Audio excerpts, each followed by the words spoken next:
গাজার অন্তর্বর্তী প্রশাসক হিসেবে সাবেক ব্রিটিশ প্রধানমন্ত্রী টনি ব্লেয়ারের নাম উঠে আসায় ক্ষুব্ধ প্রতিক্রিয়া জানিয়েছেন ফিলিস্তিনের সাধারণ মানুষ।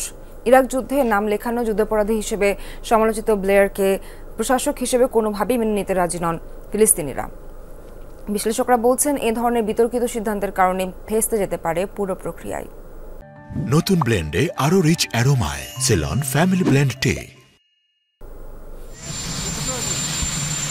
গাজা যুদ্ধবন্ধ পরিকল্পনা ঘোষণা করেছেন মার্কিন প্রেসিডেন্ট ডোনাল্ড ট্রাম্প। সে পরিকল্পনা অনুযায়ী হামাসের নিরস্ত্রীকরণের পর উপত্যকার প্রশাসন পরিচালনার জন্য গাজা ইন্টারন্যাশনাল ট্রানজিশনাল অথরিটি বা গিটা নামে নতুন একটি অন্তর্বর্তীকালীন কর্তৃপক্ষ গঠন kora হবে, যার প্রধান হিসেবে নিয়োগের বিবেচনা করা হচ্ছে সাবেক ব্রিটিশ প্রধানমন্ত্রী টনি ব্লেয়ারকে।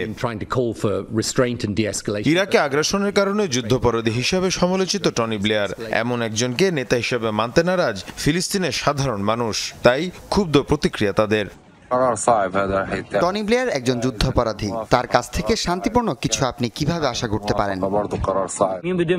ডোনাল্ড ট্রাম্প, নেতানিয়াহু এবং টনি ব্লেয়ারের মতো মানুষগুলোই তো বিশ্ব শান্তির জন্য হুমকি। তারা শান্তি ফেরাতে পারবেন না। এই অবস্থায় বিশ্লেষকরা বলছেন, টনি ব্লেয়ারকে দায়িত্ব দিলে পুরো প্রক্রিয়ায় প্রশ্নের মুখে পড়বে।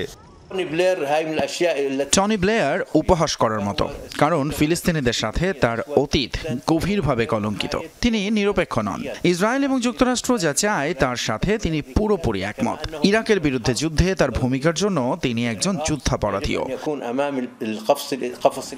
2007 সালে প্রধানমন্ত্রীর পদ ছাড়ার পর মধ্যপ্রাচ্যের শান্তি দূত হিসেবে কাজ করেন টনি ব্লেয়ার। তবে ফিলিস্তিনিদের অভিযোগ, তিনি অবৈধ ইসরায়েলি বসতি স্থাপন বন্ধ করতে ব্যর্থ হয়েছেন। অন্যদিকে ফিলিস্তিনি রাষ্ট্র প্রতিষ্ঠায় বাধা দিয়েছেন। মীর মুশফিকা হাসান, যমুনা নিউজ।